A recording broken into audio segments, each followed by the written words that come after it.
Hello everyone. So as always, this video is neither an endorsement nor a criticism of any state or actor. I'm simply sharing my own personal experience.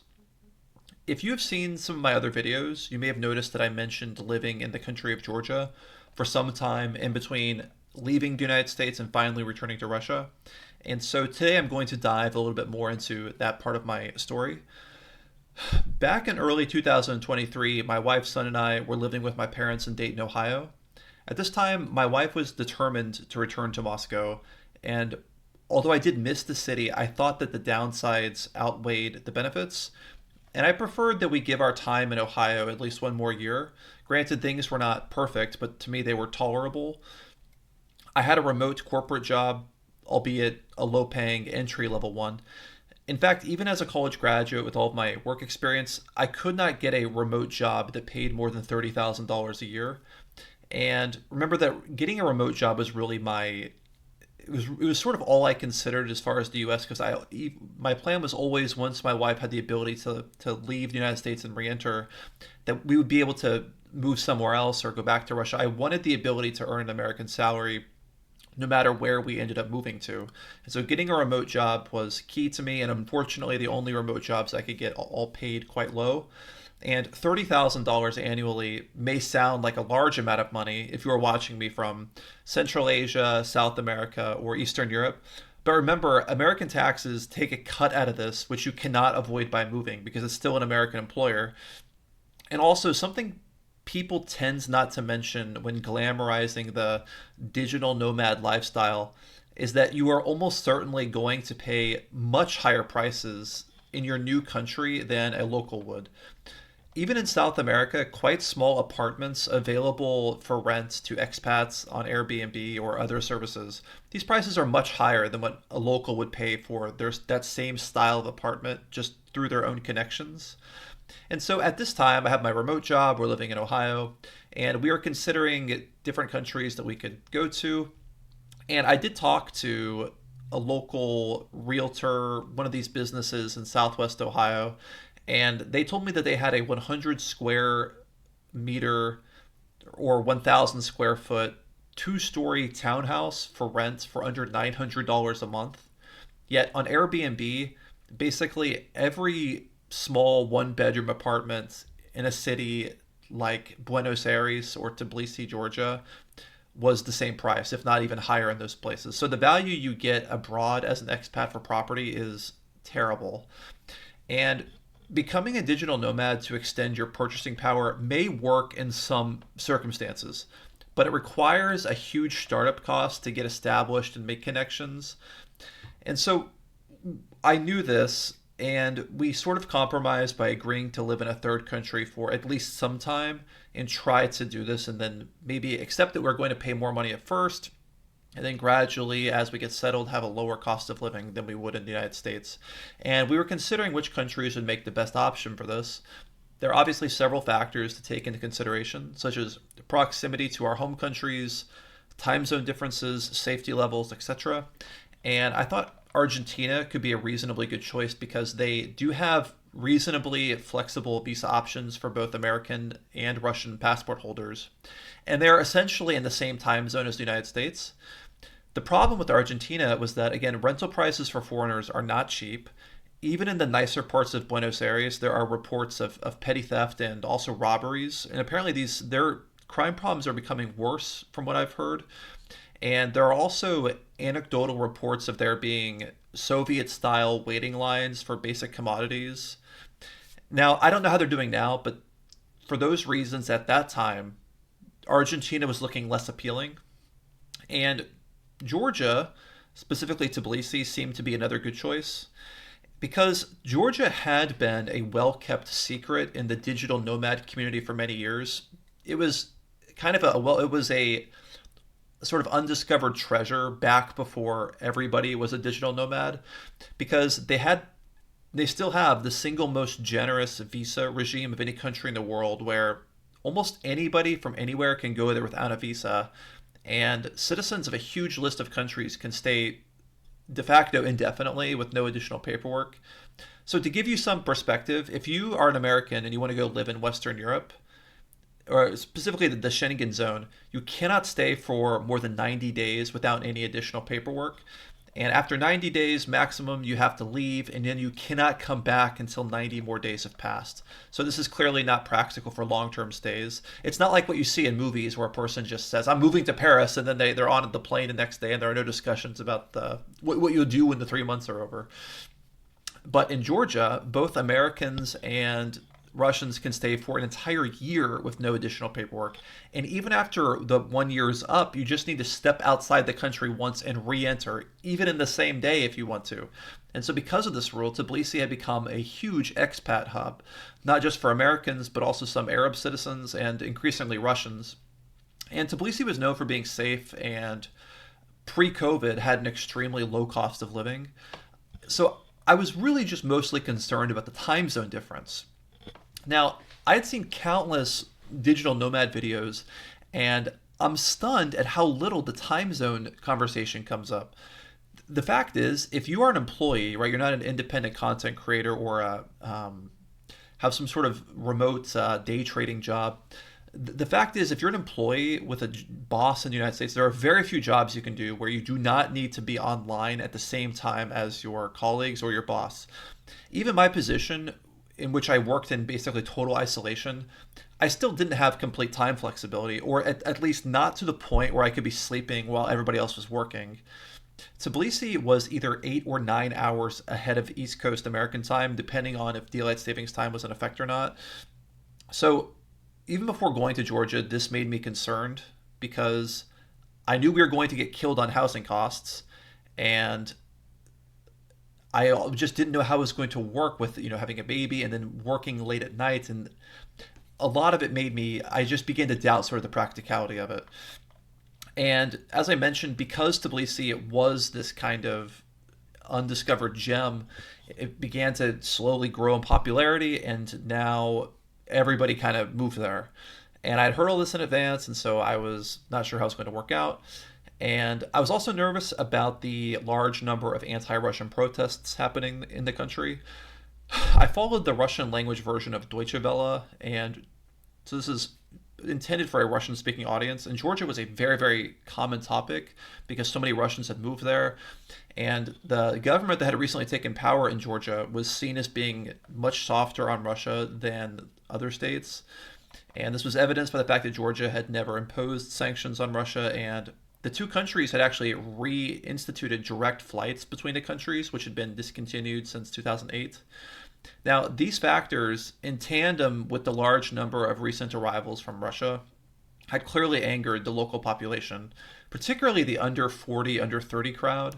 And I watched on my computer how people carried the EU flag in front of the Georgian parliament protesting.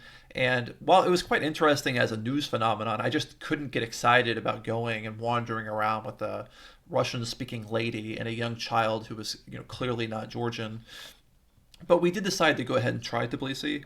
And I also made the extremely irresponsible decision not to tell my employer in advance, mainly because I was completely certain that this would be refused. And so my new plan was to live in Georgia, work American hours for a year or so, then ask my boss if I could move to a schedule where I work my own hours, focusing only on performance. I probably would have taken this plan more seriously if it had been a better job, but the work itself was extremely boring and tedious, and the pay was nowhere near enough to support a traveling family in relatively high cost areas. So we flew to Georgia in July 2023. We found a nice apartment in a nice area. We had a nice playground within walking distance. We found some great restaurants, all that good stuff. I began working mostly during the day and then submitting most of my work in the early evening to make it look like I had just had a very productive morning. I usually then just relaxed in the evenings, glancing at my phone for Slack messages, but not really working. Then I would typically go to bed around midnight, which was 4 p.m. East Coast time. And so I would actually set my email account to send emails or finish projects after I had gone to bed to create the appearance of not being asleep. Genius, right? So this plan worked reasonably well, and I actually began going to bed earlier and earlier and scheduling my documents accordingly. And I thought I could keep up this act until maybe a year had passed and then get official permission to work my own hours. That is, until one night of my until one night, one of my coworkers, who is a super nasty guy, he tried getting a hold of me and I was not answering. He then reported something to my boss that apparently some of my coworkers had already noticed. On my Slack profile, my local time was set to Georgian time. And now, because we had team members all over the United States, everybody's local time was visible if you went to their Slack profile, and all of their correspondence always showed what time it was in that person's time zone. And I'd made sure that all of those sorts of things had said Eastern time. I'd actually it dissipated this, and so I went in and made sure I could manually update everything. But apparently on Slack, even though on the web browser I had set it to Eastern time, on the mobile app it still showed local time. So if you looked at me on Slack, it showed I was in Georgia, and I didn't. This had never occurred to me, and my boss evidently didn't know this because he only wrote to me on the web browser. But some of my coworkers had noticed, and apparently word got out after I pissed this guy off. And so he rats me out. My boss demanded a meeting with me, which of course was not a great feeling. Now, to be honest, I didn't think it was that big of a deal. After all, he wasn't ratting me out for performance, just where I was living. Although I guess it did affect performance in the sense that I wasn't available to, just deal with whatever trivial concern this guy had. I did know the meeting could not be good news though, and he told me that he felt betrayed and he couldn't believe it. And he said, "Well, when are you returning to the U.S.?" And I said, "Well, my wife never got her green card, and the visa she entered on is now expired." And he said, "Oh, okay, well, we'll give it a few weeks and see how it goes." And so I sort of took this as carte blanche to continue doing what I had been doing, and I continued the same charade for 3 weeks, still working American hours, even though the cat was out of the bag. And then at the end of the 3 weeks, my boss asked for another meeting where he said, we think it's best to part ways. And so we still had another month left on our Airbnb apartment, and so I had some time to evaluate our next steps. I already had a visa ready to go to Russia, my private visa. Actually, once I had been fired, I did feel an enormous relief. I hated my job, and I hated this dance of keeping up the time zones. And now, being unemployed, I had way more time to spend with my son wandering around Tbilisi. We found some children's play places that were fun, and I had a gym nearby I could pay for a single visit at a low cost. So we sort of transitioned from stressful digital nomad to having a nice little vacation. And I did actually pursue trying to get a job in Tbilisi, but the reality is that labor costs there are dirt cheap. I spoke to one man about working for his business conducting English lessons and group lessons online. And at the end of this long, detailed interview, at the very end, he tells me that the pay is $6 an hour. This is in a city where rent for a one-bedroom apartment is $800, $900 a month. I spoke to a few other places about teaching English since that seemed to be the only realistic job I could get, and almost all salaries were $10 to $12 an hour, which they were average or they were framing as like, "Oh my gosh, we pay up to $10 or $12 an hour." This is ridiculous. This is clearly not enough money to afford for 3 people to live in the city. And remember that because of this immense sudden popularity, prices in the city were not just for rent, but for almost everything. The prices were comparable to many cities in Western Europe.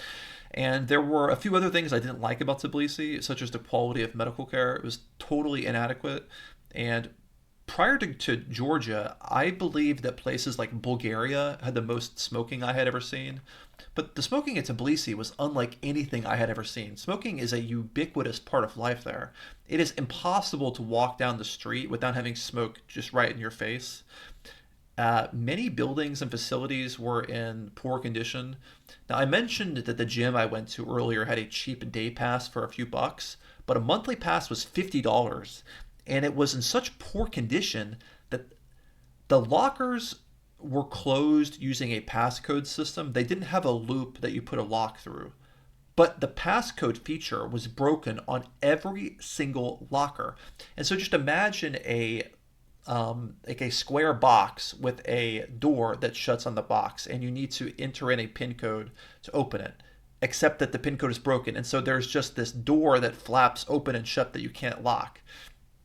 Every single locker was like that. So you can't lock anything. You had to just carry your wallet with you, or leave it at home, or bring your keys with you. Super inconvenient. You don't know if your clothes or your shoes are going to be stolen.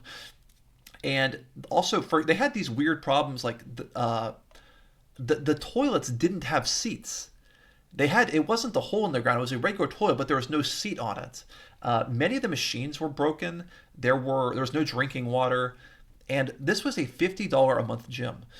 This trend is common in Tbilisi, where you either pay American prices or higher than American prices for vastly inferior products or services. And the locals were clearly completely sick of foreigners. At the coffee shop I did my work at, I would say that probably half to 75% of the customers were foreigners. And this frustration did show in their disposition toward us. I would, go on like ChatGPT before ordering coffee, and I would look up how do you say I want coffee in Georgian, and they didn't seem that impressed. Not that they should be, but normally in a lot of places you'll get kind of like a, oh, cool, but they were just like, what do you want? You want coffee? All right, whatever, go away. Uh, Now, not to be overly negative, there is also a lot I like about Tbilisi. The Old Town is truly one of the most beautiful city centers I've ever seen. Definitely top 10. Public transportation was actually really good, and the food is also good, although maybe a tad bit overrated.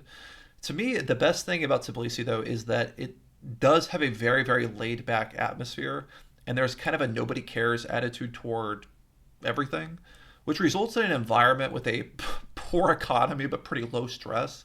Now, Moscow, for all of its strengths, is not a low stress city. Russians are quite serious, especially people in Moscow. Commutes are long. People are expected to work hard. People walk fast. Everybody's moving, and you can feel that pressure building. It's being converted inside of you. Uh, I've said that I'm generally happy in Moscow, which is true. And so the question I think for me is, if I had a remote job that paid enough to support my same standard of living in Moscow in Tbilisi, would I do it? And I really don't know what the answer is. I think I might give different answers at different times. And I would say the long and the short of it is probably not, but not a hard not, maybe a soft not where I would consider it in certain circumstances. Now, if you're an American guy with a very high paying remote job with no wife or kids, I say absolutely go for it. It's, if anything, it's a fun experience for a short amount of time. I don't know how realistic it is long term, but if you have a modest income and you're going to be supporting dependents, don't do it unless you have just huge amounts of money. Okay, thank you for watching. Bye.